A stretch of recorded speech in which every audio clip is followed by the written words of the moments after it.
E a minha barriga foi crescendo, eu falei, não é gravidez, fiz teste, não era. Falei, o que tá acontecendo? E aí eu procurei um médico, ele falou bem assim, ele nem olhou, ele nem me examinou, ele simplesmente falou, não, isso é uma sensação sua.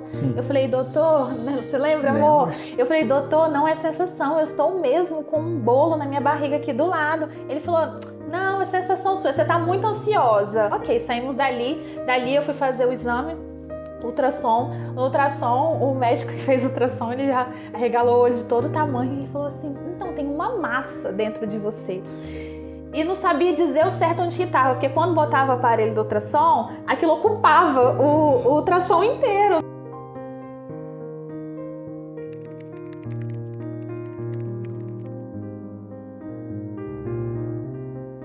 Na verdade, os médicos não sabiam o que eram. Então eu passei por 5 médicos na época, especialistas em endometriose, e todos achavam que era câncer.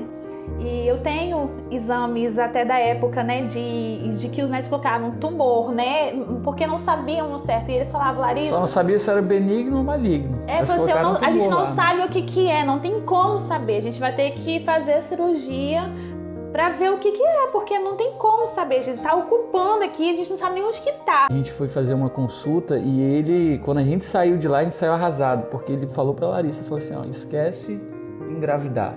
Lembra desse médico? Ele falou assim, esquece. De fato, foram dias terríveis, né? Dias maus, como o próprio Jesus diz, né? Hoje eu até orei bem angustiada por conta desse período, que pra mim é muito difícil.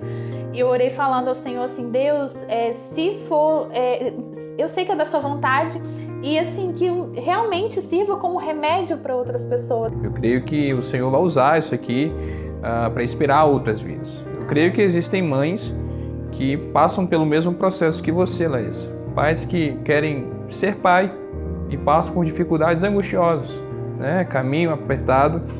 E eu tenho certeza que o Senhor vai usar essa história aqui para poder alcançar o máximo de vidas. Amém, né? Amém, eu creio. Na verdade, Gabriel, a gente tem ciência, né, de que tudo que nos aconteceu é para que a gente possa testemunhar o poder de Deus na nossa vida, porque em todos os momentos difíceis que a gente enfrentou, a gente sabe que Deus estava conosco, a gente tem essa consciência, né? E apesar de serem dias difíceis, dias maus, a gente experimenta essa paz que excede a todo entendimento. E eu posso parafrasear tranquilamente em tudo que a gente está passando, em tudo que a gente já passou, que Paulo fala na segunda carta aos Coríntios, no capítulo 1. Ele diz que nós somos consolados por quem? Pelo Espírito Santo, para que a gente possa consolar as outras pessoas que irão passar pelos problemas que a gente está enfrentando, sabe? Então, tudo o que está acontecendo, essa ideia de estar aqui hoje, né, divulgando isso, temos a certeza absoluta que é porque o Senhor quer usar o nosso testemunho, né, para a edificação de vidas. Eu tenho certeza absoluta disso, né, amor? Pois é. E como que Deus cuida das coisas, né? Porque eu descobri esse cisto em novembro de 2018 e eu fui imediatamente encaminhada para uma cirurgia de urgência. Só que em outubro de 2018 eu tinha sido convidada a ministrar dança num chá de revelação de uma irmã da igreja que ela ficou 10 anos tentando ter filho e ela tinha conseguido depois de 10 anos. E quando me convidaram para dançar nesse chá, eu falei, por que eu? É umas coisas que Deus faz, né? Eu que tô querendo também, eu tenho que dançar num chá, ministrar. E detalhe, ela da sede, a gente já estava em Riviera. Já estava em Riviera, a gente nem tinha mais contato. Tanto mas ela contato falou, assim. Mas ela falou que queria que fosse Larissa, eu. Aí assim. eu falei, Jesus, Senhor, o que o Senhor quer nesse chá? O que eu vou ministrar? Vou ministrar Amém, vou ministrar abençoando a vida dessa criança e tal. E aí eu comecei a orar. Toda vez que vou ministrar assim, eu falo, Deus, o que o Senhor quer nesse momento? E aí Deus falou comigo, não, você vai ministrar sobre a história dela. E aí eu falei, não, fiquei naquela luta com Deus. Deus falou, não, você vai ministrar sobre a história dela. Eu falei, Deus, mas a história dela é a minha história, é muito parecida. eu vou ministrar sobre a história dela, que ela não conseguia ter filhos, e é a minha história, Deus falou, é sobre isso que você vai ministrar. E é engraçado porque todas as vezes Deus queria usar o que eu estava vivendo para ministrar sobre pessoas, e isso sempre foi muito dolorido para mim, porque eu não queria. Falava, nossa, é tão mais fácil eu ir lá fazer outra coisa, né? Eu vou falar sobre a minha história. E aí Deus me direcionou, eu tenho até as fotos dessa ministração, em que eu colei no meu corpo palavras que são lançadas sobre as mulheres que não conseguem ter filhos, né? Os casais, na verdade. Então, era assim, seca, infértil, você não vai ser mãe. Eu colei várias palavras grandes assim sobre o meu corpo, e aí eu fui dançando uma música que inclusive foi ela que escolheu a música, que foi a música do Isaías Sade, que fala das ovelhas, o impressionante, infinito, ousado amor de Deus que deixa as 99 só para me encontrar. E eu fiquei, o que tem a ver isso com achar revelação? Eu não tinha entendido, e até a música foi direcionada por Deus. E quando fala que Deus, que Ele destrói as mentiras, foi ali que o Senhor falou comigo, que Ele queria naquele momento destruir todas as mentiras lançadas sobre a vida daquele casal, e automaticamente Deus estava fazendo isso na minha vida também. Deus fez o combo, né? Os dois juntos. Pacote fechado, completo. E ali eu ministrei, eu ia pegando aquelas palavras, ia rasgando, e foi um momento muito difícil pra mim, que eu chorei bastante, inclusive, porque eu tava vivendo aquilo, né? E ela tinha acabado de viver. Então eu fui, ministrei sobre a vida dela, e ali naquele chá Deus usou até, hoje a pastora, né? Ela veio falar comigo, na época a pastora Luciana veio trazer uma palavra de Deus para minha vida, sobre coisas que Deus estava tirando da minha vida naquele dia, né? Que ali foi um ato profético na minha própria vida, sem eu nem saber, e eu nem imaginava o que eu ia viver. Isso foi em outubro de 2018. Aí em novembro de 2018 eu descubro esse cisto, e aí fui pra cirurgia. Eu lembro quando eu saí da cirurgia, as pessoas falavam assim comigo, Larissa, antes da cirurgia, né? Eu tenho visto o pastor muito triste, tá acontecendo alguma coisa. Eu falava, nós estamos passando por uma Estamos situação igual a difícil. Sunamita, né? Vai tudo bem. Eu tô passando uma situação difícil, mas tá de boa. E muitas pessoas vinham me abordar e perguntar, o que tá acontecendo? O pastor tá muito triste, ele chega aqui arrasado. Eu falei, nada, gente, vai dar tudo certo. E aí, fui pra cirurgia, e eu lembro quando eu saí da cirurgia, eu fui assim, entregando ao Senhor, né? O que Ele tinha que fazer. Deus, eu tô aqui. Eu lembro de eu ter feito uma oração a Deus, que eu sei que foi uma oração muito difícil, mas eu falei com Deus, eu não quero pular etapas. Eu quero viver todos os processos que o Senhor tem pra minha vida, pra nossa vida, pro nosso casamento. E hoje eu me sinto vivendo essas etapas, por mais que seja tão difícil e doloroso, mas eu sei que nada foge da vontade do Senhor, porque a nossa vida foi entregue a Ele, né? Então, tudo está no controle dele, e eu sei que tudo isso faz parte do processo. Quando eu saí da cirurgia, eu lembro que eu estava acordando, a tensão na sala estava muito grande na hora da cirurgia, por conta que eles achavam que era câncer, né? Mas aí no meio da cirurgia descobriram que não era câncer, graças a Deus. Glória a Deus. Era um endometrioma, que é um cisto de endometriose que cresceu no meu ovário direito. E eu me lembro como se fosse hoje, de eu acordando, parecia que estava sonhando, né? Voltando da anestesia. E a minha prima assim, acorda, acorda! E eu assim, ela... eu tenho notícia pra te dar. E eu acordei assim, eu quero pizza. Eu quero pizza do Ronilson. Eu desse jeito. Aí ela falou assim, acorda, aqui, não foi tirado seu útero, tá aí. Aí eu assim, glorificando o Senhor, tentando, será que eu tô sonhando? Será que eu tô no céu? Inclusive fica a dica aí, Ronilson, patrocina a gente. Aí ela falou, seu útero tá aí, tá tudo certo, a cirurgia foi um sucesso. Aí foi quando ela falou, só tirar do seu ovário direito, mas o esquerdo tá aí, tá funcionando, tá tudo certo. E eu amei, fui acordando, e o resultado da cirurgia foi esse, né? Graças a Deus, não teve nenhuma intercorrência, só mesmo eu perdi meu ovário direito, não teve como salvar, mas o esquerdo ficou intacto, o útero ficou intacto, tudo funcionando bonitinho. Mas aconteceu um fato muito engraçado nesse dia, que foi o comentário dos médicos, né? Eu acho que vale a pena falar. que os médicos estavam tão tensos, assim, havia uma tensão grande porque não era... E eles estavam curiosos para saber o que é, porque não acontece isso todo dia, né? Então, para os médicos, para a medicina, é uma novidade, eles queriam saber. Pô, um cisto de 17 centímetros, do tamanho de um bebê de 5 meses que está sendo gerado, era algo para eles, assim, raro, né? Então, eles queriam estar lá. E aí foi engraçado que quando eles furaram o cisto, saiu sangue, e aí o médico responsável pela equipe, ele virou e falou assim, gente, pode soltar o esfíncter aí, porque... Esfíncter, né? Pode relaxar os esfíncteres aí, que não é câncer não, foi muito engraçado, eu falei, meu Deus. Aí depois da cirurgia, o médico falou, tá tudo limpinho, agora vamos voltar a tentar. Aí passamos o ano de 2019 tentando, já fiz tudo que é exame, tudo que é tratamento que você imaginar, tudo que é médico. Nutricionista, médico, ixi, tudo. Podia ir embora. Em 2019 a gente tentou o coito programado, que é aquele monte de ultrassonografia que você faz para ver quando tá ovulando, e fala, agora é a hora, vai! E aí nada, e aí toma ali teste de gravidez e nada. Um atrás do outro. E 2019, uma nova surpresa. No final de 2019, eu comecei a ter fortes dores novamente, só que dessa vez eram dores diferentes. Muita dificuldade de urinar. Eu tava com dificuldade de urinar, eu tava com... Muita tremedeira nos braços. Tremedeira. Nas mãos. Eu tava com dores na perna, quando eu ia dançar eu sentia muito fortes as dores e às vezes eu não tinha posição. Eu falei, o que tá acontecendo agora? E aí fui no médico. E aí fiz uma nova ressonância.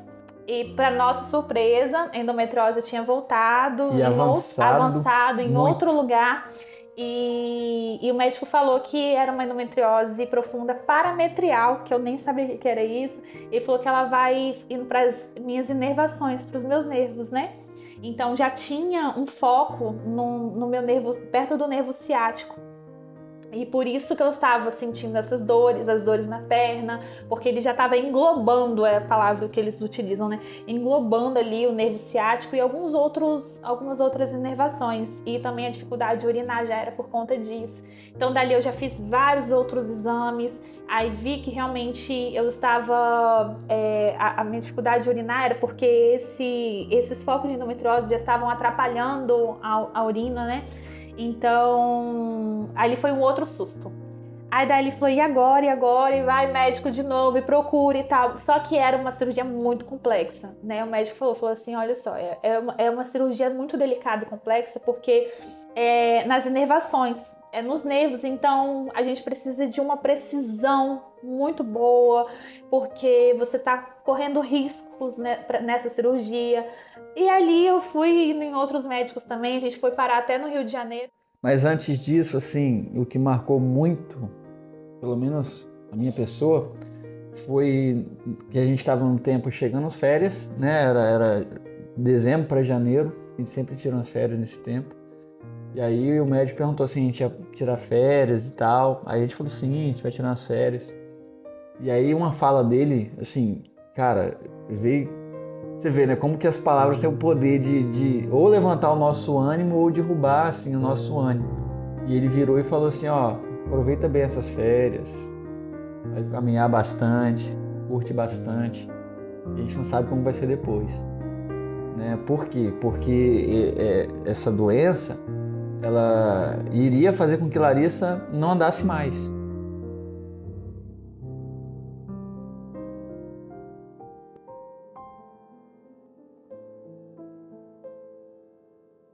E ter que urinar com bolsa, né?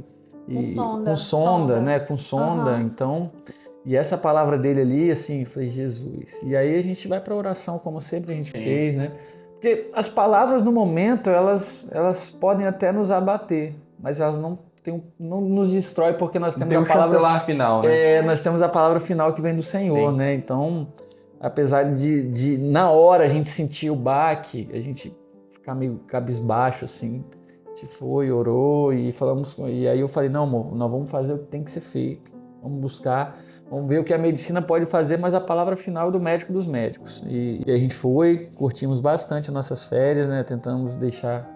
Fizemos com que isso não deixasse atrapalhar nossas férias, curtimos bastante, passeamos bastante.